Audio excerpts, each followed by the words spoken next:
नमस्कार दर्शक बंधु महादेवंकर अपार कृपारू आपणक जीवन रे शुभ परिवर्तनर समय आसीछि। सेथिपाई एही भिडियोटी आपणक पाखरे पहुंचीछि। जदि आपणकर तुला राशि होइथाए एवं आपणक जीवन रे समस्या चलीछि, आपणकर भाग्य आपणक साथ देउनी, आपणकर भाग्य चिंतार आपणक इच्छार विपरीत दिगरे चालुछि, तेबे एही भिडियोटी आपणक पई बहुत अधिक गुरुत्वपूर्ण रहिछि एवं सेथिपाई आपण निजर व्यस्त बहुल समय मध्यरु मात्र 10 मिनिट समय आपण निज पाई दियंतु एवं भाग्य बदलिबार चमत्कारी उपाय विषय खूब सहजरे आपण जानतु एवं 30 दिन मध्यरे किबळी भाग्य परिवर्तन हुए ताहा मध्य आपण निज जीवन रे देखिबा आरंभ करिवे। कारण एही वीडियो माध्यम रे आपण को मु 5टी सूत्र जणाइबी जहा महादेवंक कृपारू एवं तांक रचित पुस्तक शिव सर्वोदय पुस्तकरू आपणक पाई मु आनिछि। एही रहस्यमयी सूत्र आपणक भाग्य को परिवर्तन करिबारे अपार शक्ति मध्य रखिछि एवं आज पर्यंत जो माने एही सूत्र को जानिछंती समस्त जीवन रे निश्चित भाव रे परिवर्तन आसीछि। सेतिपई आपण माने मध्य एही सूत्र को पालन करंतु एवं देखंतु भाग्य रे केमिति परिवर्तन आसुछि। देखंतु एही संपूर्ण भिडियोटी शिव सर्वोदय नामक पौराणिक पुस्तक उपरे आधारित होईछि, जेउथिरे महादेव माता पार्वती को जीवन रे सफल हेबा पई समस्त सूत्र मान कहिसंती एवं सेही सूत्र मध्यरु 5टी प्रमुख सूत्र आपण को जणाइबी। आपण ध्यान देई देखंतु एवं बुझंतु एवं केमिति करिवे, कोन रहिछि तार नियमावली एवं केउ माध्यम रे करिवे एवं केबे ठारू आरंभ करिवे एही वीडियो रे डिटेल रो सहित आपण को जणाइबी एवं आपण लेखि रखंतु एही 5टी सूत्र आपण को जीवन रे जादू भली कार्य करिवो, चमत्कारी फल आपण को प्रदान करिवो। कारण मु एही सूत्र गुडी को पालन करे एवं जानिछि एहा आपण को जीवन रे मध्य कार्य करिवो।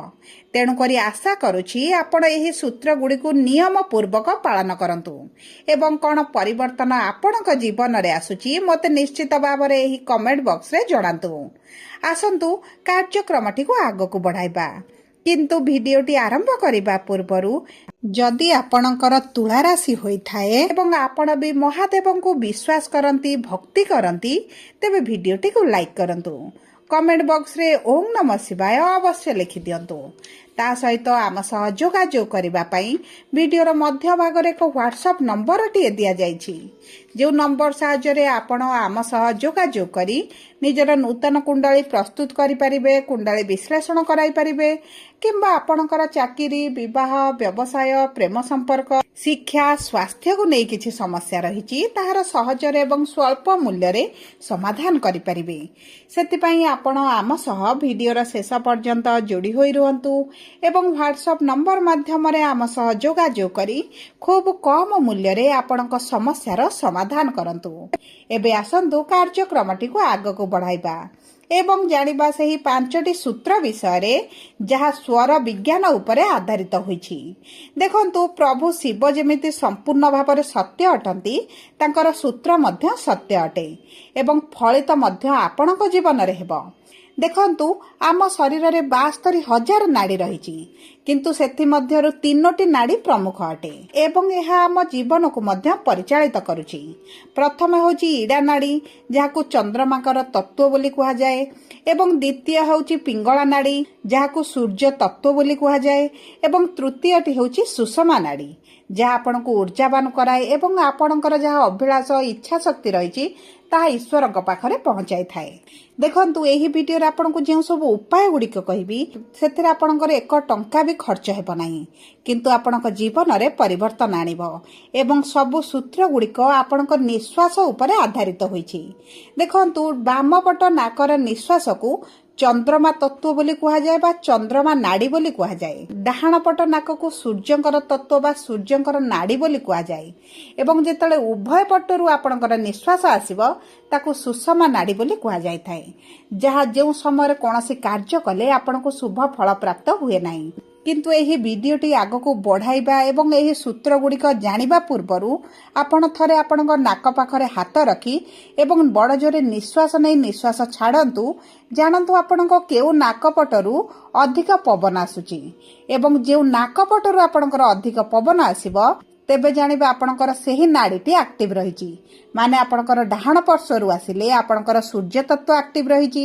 ଯଦି ବାମ ପାର୍ଶ୍ୱରୁ ଆସିବ ଜାଣିବେ ଆପଣଙ୍କର ଚନ୍ଦ୍ର ତତ୍ତ୍ୱ ଆକ୍ଟିଭ ରହିଛି। ଯେକୌଣସି କାର୍ଯ୍ୟ ଆପଣ କରିବେ ତାହା ଆପଣଙ୍କର ଏହି ଦୁଇଟି ନାଡି ଉପରେ ଏହି ଦୁଇ ପଟ ନିଶ୍ୱାସ ଉପରେ ନିର୍ଭର କରେ ଆପଣଙ୍କୁ ସଫଳତା ମିଳିବ ବା ବିଫଳତା ମିଳିବ। ତେବେ ଆପଣ ନିଜେ ପରୀକ୍ଷା କରନ୍ତୁ ଏବଂ ଏହି ଭିଡିଓଟିକୁ ଆଗକୁ ଦେଖନ୍ତୁ। ଜାଣିବେ ଆପଣଙ୍କ କ'ଣ କରିବା ଆବଶ୍ୟକତା ରହିଛି ଏବଂ ଆପଣଙ୍କୁ ନିୟମ ପୂର୍ବକ କରିବାର ନିଶ୍ଚିତ ଭାବରେ ଆବଶ୍ୟକ ରହିଛି। ନଚେତ ଆପଣଙ୍କର ଏହି ସୂତ୍ରଟି କାମ ନ କରିପାରେ। ସର୍ବପ୍ରଥମେ ଦେଖନ୍ତୁ, ସକାଳୁ ଉଠିବା ସମୟରେ ପ୍ରଥମେ ଆପଣ ଚେକ୍ କରିବେ ଆପଣଙ୍କର କେଉଁ ପଟ ନାକରେ ଅଧିକ ନିଶ୍ୱାସ ଆସୁଛି। ଯଦି ଆପଣଙ୍କର ବାମ ପଟରେ ଆସୁଛି ତେବେ ଭୂମିକୁ ପ୍ରଣାମ କରି ବାମ ପାଦ ଆପଣ ଭୂମିରେ ଲଗାଇବେ। ଯେଉଁ କାରଣରୁ ଆପଣଙ୍କର ଚନ୍ଦ୍ର ତତ୍ତ୍ୱଟି ସମ୍ପୂର୍ଣ୍ଣ ଦିନ ଯାକ ଆକ୍ଟିଭ ରହିବ ଏବଂ ଆପଣଙ୍କ ଜୀବନରେ କିଛିଟା ଷ୍ଟ୍ରେସ୍ ଫ୍ରି ମଧ୍ୟ ଅନୁଭବ କରିବେ। ଯଦି ଆପଣଙ୍କର ଡାହାଣ ପାର୍ଶ୍ୱ ନାକରେ ଆପଣଙ୍କ ପବନ ବଡ଼ ଜୋରେ ଆସୁଛି କିମ୍ବା ଡାହାଣ ପଟ ଆପଣ ନିଶ୍ୱାସ ଅଧିକ ନେଉଛନ୍ତି ତେବେ ଜାଣନ୍ତୁ ଆପଣ ଡାହାଣ ପଟ ପାଦଟି ପ୍ରଥମେ ଭୂମିରେ ରଖିବେ। ଯେଉଁ କାରଣରୁ ଆପଣଙ୍କର ସମ୍ପୂର୍ଣ୍ଣ ଦିନଟି ଆପଣଙ୍କର ଷ୍ଟ୍ରେସ୍ ଫ୍ରି ରହିବ ଏବଂ ଆପଣଙ୍କର କମ୍ ଟେନସନ୍ ରହିବ। ଆପଣଙ୍କର ଦିନଟି ବହୁତ ଭଲ ଭାବରେ ପରିଚାଳିତ ହେବ। ଆପଣ ପରୀକ୍ଷା କରି ଦେଖନ୍ତୁ, ତାପରେ ଆପଣ ମୋତେ ନିଶ୍ଚିତ ଭାବରେ ଜଣାନ୍ତୁ। ଦ୍ୱିତୀୟଟି ହେଉଛି, ଯଦି ଆପଣଙ୍କର ସ୍ୱାସ୍ଥ୍ୟରେ ସମସ୍ୟା ରହୁଛି, ପେଟରେ ଗ୍ୟାସ୍ ରହୁଛି, ଡାଇଜେସନ୍ ସମସ୍ୟା ରହୁଛି, ନିଦ ଆପଣଙ୍କୁ ଭଲ ଭାବରେ ହେଉନାହିଁ ବା ଆପଣଙ୍କୁ ବିଭିନ୍ନ ପ୍ରକାର ସ୍ୱାସ୍ଥ୍ୟ ଜାତୀୟ ସମସ୍ୟା ରହୁଛି ତେବେ ମନେ ରଖନ୍ତୁ, ଯେତେବେଳେ ଆପଣ ଭୋଜନ କରିବା ପାଇଁ ଯାଉଛନ୍ତି ନାକ ଆଗରେ ହାତ ରଖି ଚେକ୍ କରନ୍ତୁ ଆପଣଙ୍କର କେଉଁ ପଟ ନାକରେ ଅଧିକ ନିଶ୍ୱାସ ଆସୁଛି। ଯଦି ଆପଣଙ୍କର ଡାହାଣ ପଟ ନାକରେ ନିଶ୍ୱାସ ଆସୁଛି ତେବେ ଜାଣିବେ ଆପଣଙ୍କର ଖାଦ୍ୟ ଗୁଡ଼ିକ ଔଷଧ ଭଳି କାର୍ଯ୍ୟ କରିବ ଏବଂ ଆପଣଙ୍କର ପେଟରେ ଯେଉଁ ସମସ୍ୟା ହେଉଛି ତାହା ଧୀରେ ଧୀରେ କମିବା ଆରମ୍ଭ ହେବ। ଯଦି ଆପଣଙ୍କର ବାମ ପଟ ନାକରେ ଅଧିକ ପବନ ଆସୁଛି ବାମ ପଟ ନାକରେ ଆପଣଙ୍କର ଅଧିକ ନିଶ୍ୱାସ ନେଉଛନ୍ତି ତେବେ ଦେଖନ୍ତୁ, ଆପଣ ବାମ ହାତର କାଖ ତଳେ ଡାହାଣ ହାତଟି ରଖି 5 ମିନିଟ୍ ଆପଣ ଯଦି ରହିଯାଆନ୍ତି ତେବେ ଆପଣଙ୍କର ନିଶ୍ୱାସର ସ୍ୱର ଗୁଡ଼ିକ ବଦଳିଯିବ। ବାମ ପଟ ସ୍ୱର ଆପଣଙ୍କର ଡାହାଣ ପଟ ହୋଇଯିବ ଏବଂ ତାପରେ ଯଦି ଆପଣ ଭୋଜନ କରନ୍ତି ତେବେ ଆପଣଙ୍କୁ ନିଶ୍ଚିତ ଭାବରେ ସ୍ୱାସ୍ଥ୍ୟରେ ପରିବର୍ତ୍ତନ ଦେଖିବେ। ଦେଖନ୍ତୁ, ଆଗାମୀ 20 ଦିନ ପର୍ଯ୍ୟନ୍ତ ଆପଣ କରନ୍ତୁ, ଆପଣ ନିଶ୍ଚିତ ଭାବରେ ତାର ରେଜଲ୍ଟ ନିଶ୍ଚିତ ଦେଖିବେ। ଏବେ ତୃତୀୟଟି ହେଉଛି, ଯଦି ଆପଣ କୌଣସି କାର୍ଯ୍ୟରେ ବାହାରକୁ ଯାଉଛନ୍ତି ଘରୁ, ବିଶେଷ ଭାବରେ ଯଦି ଆପଣ କୋର୍ଟ କଚେରୀ କେସ୍ରେ ଯାଉଛନ୍ତି କିମ୍ବା କେଉଁଠି ବଡ଼ ଡିଲ୍ କରିବାର ଅଛି, ବଡ଼ କାର୍ଯ୍ୟ କରିବାର ଅଛି କିମ୍ବା ଆପଣ କେଉଁଠି ନେଗୋସିଏସନ୍ କରିବାର ଅଛି କିମ୍ବା ଆପଣଙ୍କର କିଛି ବଡ଼ ମିଟିଂ ରହିଛି ଯେଉଁଠି ଆପଣଙ୍କୁ ସକ୍ସେସ୍ ଦରକାର, କିଛି ଏକ୍ଜାମ୍ ରହିଛି, ଇଣ୍ଟରଭ୍ୟୁ ରହିଛି କିମ୍ବା କୌଣସି ପ୍ରତିଯୋଗିତାରେ ଯାଉଛନ୍ତି ଯେଉଁଥିରେ ଆପଣଙ୍କୁ ଜିତିବାର ଦରକାର, ସଫଳତା ଆଶାରେ ଯାଉଛନ୍ତି, ସେହି କାର୍ଯ୍ୟରେ ଆପଣ ଘରୁ ବାହାରିବା ପୂର୍ବରୁ ଆପଣ ଦେଖନ୍ତୁ ଆପଣଙ୍କ ନିଶ୍ୱାସଟି କେଉଁ ପଟେ ଅଧିକ ଆସୁଛି। ଯଦି ଆପଣଙ୍କର ଡାହାଣ ପଟେ ଆସୁଛି ତେବେ ଜାଣିବେ ଆପଣଙ୍କୁ ବିଜୟ ନିଶ୍ଚିତ ଭାବରେ ପ୍ରାପ୍ତ ହେବ। ଯଦି ଆପଣଙ୍କର ବାଁ ପଟେ ଆସୁଛି ତେବେ ଆପଣଙ୍କୁ ନିରାଶତା ଦେଖିବାକୁ ମିଳିପାରେ। ସେଥିପାଇଁ ଆପଣ ଚେଷ୍ଟା କରିବେ ଘରୁ ବାହାରକୁ ବାହାରିବା ପୂର୍ବରୁ କେଉଁ ପଟରେ ନିଶ୍ୱାସ ଆସୁଛି ପ୍ରଥମେ ଚେକ୍ କରନ୍ତୁ। ତାପରେ ଆପଣ ଯେକୌଣସି ବଡ଼ କାର୍ଯ୍ୟରେ ଯିବା ପୂର୍ବରୁ ଯଦି ବାଁ ପଟରେ ଆସୁଛି ତେବେ ତାକୁ ପରିବର୍ତ୍ତନ କରି ଡାହାଣ ପାର୍ଶ୍ୱ କରିବେ ଏବଂ ତାପରେ ଡାହାଣ ପାଦଟି ଘରୁ ବାହାରକୁ ବାହାର କରି ଯଦି ଆପଣ କାର୍ଯ୍ୟରେ ଯାଆନ୍ତି ତେବେ ଆପଣଙ୍କୁ ନିଶ୍ଚିତ ଭାବରେ ସଫଳତା ପ୍ରାପ୍ତି ହେବ। ଏବଂ ଚତୁର୍ଥଟି ହେଉଛି, ଯଦି ଆପଣଙ୍କର କିଛି ଅଭିଳାଷ ରହିଛି, କିଛି ଇଚ୍ଛା ରହିଛି କିମ୍ବା ଆପଣ କୌଣସି ଘରକୁ କିଛି ବଡ଼ ଜିନିଷ କ୍ରୟ କରିବା ପାଇଁ ଚାହୁଁଛନ୍ତି, ବିଶେଷ ଭାବରେ ଆପଣ କିଛି ଶୁଭ କାର୍ଯ୍ୟ କରିବା ପାଇଁ ଯାଉଛନ୍ତି ଯାହା ଆପଣଙ୍କୁ ଖୁସି ଦେବ ଏବଂ ଆପଣଙ୍କ ଜୀବନରେ ସବୁବେଳେ ରହିଥାଉ ବୋଲି ଆପଣ ଚାହାନ୍ତି, ତେବେ ସେହି ସବୁ ଜିନିଷ କରିବା ପୂର୍ବରୁ, ସେହି ସବୁ କାର୍ଯ୍ୟ କରିବା ପୂର୍ବରୁ ଯଦି ଆପଣଙ୍କର ବାମ ପଟ ନାକରେ ନିଶ୍ୱାସ ବଡ଼ ଜୋରେ ଯାଏ ତେବେ ଆପଣଙ୍କ ପାଇଁ ଏହା ଶୁଭଦାୟକ ରହିବ। ଆପଣଙ୍କର ସେହି ଅଭିଳାଷ ଗୁଡ଼ିକ ପୂରଣ ହେବ। ଦେଖନ୍ତୁ, ଯଦି ଆପଣ କୌଣସି ମେଡିକାଲ ଟ୍ରିଟମେଣ୍ଟରେ ଯାଉଛନ୍ତି, କିଛି ସର୍ଜରୀ କରିବା ପାଇଁ ଯାଉଛନ୍ତି ଏବଂ ଆପଣ ଚାହୁଁଛନ୍ତି ଆପଣଙ୍କର ରିପୋର୍ଟଟା ଭଲ ଆସୁ, ଆପଣଙ୍କୁ ପଜିଟିଭ ରେଜଲ୍ଟ ମିଳୁ, ତେବେ ଆପଣ ବାମ ପଟ ନିଶ୍ୱାସ ଯଦି ଯାଉଥିବା ଆପଣ ବାମ ଗୋଡ଼ କାଢ଼ି ଘରୁ ବାହାରକୁ ଯିବେ ତେବେ ଆପଣଙ୍କ ପାଇଁ ଶୁଭଦାୟକ ରହିବ। ଏବଂ ତା ସହିତ ଯଦି ଆପଣଙ୍କର ଡାହାଣ ପାର୍ଶ୍ୱରେ ଯାଉଛି ତେବେ ଡାହାଣ ହାତ କାଖ ତଳେ ଆପଣ ବାମ ହାତ କିଛି ସମୟ ଚାପିକି ରଖିବା ପରେ ଆପଣ ଦେଖିବେ ଆପଣଙ୍କର ନିଶ୍ୱାସ ଅଟୋମେଟିକ୍ ବଦଳିଯିବ ଏବଂ ଆପଣଙ୍କର ଡାହାଣ ପାର୍ଶ୍ୱରେ ଯଦି ଆସୁଛି ତେବେ ଆପଣଙ୍କର ନିଶ୍ୱାସ ପରିବର୍ତ୍ତନ ହୋଇ ବାମ ପାର୍ଶ୍ୱ ହୋଇଯିବ ଏବଂ ତାପରେ ଯଦି ଆପଣ ଏହି ସବୁ ଶୁଭ କାର୍ଯ୍ୟ ଗୁଡ଼ିକ କରିବେ ଆପଣଙ୍କୁ ନିଶ୍ଚିତ ଭାବରେ ଶୁଭ ଫଳ ପ୍ରାପ୍ତି ହେବ।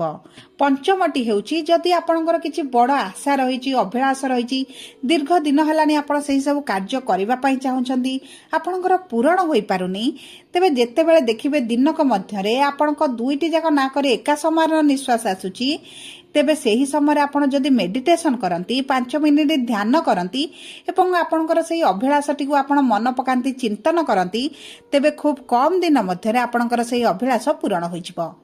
ଏବଂ ଏହି 5ଟି ଉପାୟ ଯଦି ଆପଣଙ୍କ ନୀତିଦିନ ଜୀବନରେ ଆପଣ ସାମିଲ କରନ୍ତି, ତେବେ ଦେଖିବେ ଆପଣଙ୍କ ଜୀବନରେ ନିଶ୍ଚିତ ଭାବରେ ପରିବର୍ତ୍ତନ ଆସିବ। ଏବଂ କି ପ୍ରକାର ପରିବର୍ତ୍ତନ ଆସିବ ଆପଣ ନିଶ୍ଚିତ ଭାବରେ ଆମକୁ ଜଣାଇବେ। ସବୁପରେ ଯଦି ଆପଣଙ୍କର ତୁଳା ରାଶି ହୋଇଥାଏ ତେବେ ଭିଡ଼ିଓଟି କିଭଳି ଲାଗିଲା କମେଣ୍ଟ ବକ୍ସରେ ଲେଖି ଜଣାନ୍ତୁ। ଯଦି ଆପଣଙ୍କ ପ୍ରିୟଜନଙ୍କର ମୀନ ରାଶି ହୋଇଥାଏ ଭିଡ଼ିଓଟି ତାଙ୍କ ସହିତ ସେୟାର କରନ୍ତୁ। ଯଦି ପ୍ରଥମ ଥର ଆମ ଚ୍ୟାନେଲକୁ ଆସିଛନ୍ତି ଚ୍ୟାନେଲଟିକୁ ସବସ୍କ୍ରାଇବ୍ କରନ୍ତୁ। ପାଖରେ ଥିବା ବେଲ୍ ଆଇକନକୁ ପ୍ରେସ୍ କରନ୍ତୁ। ଧନ୍ୟବାଦ।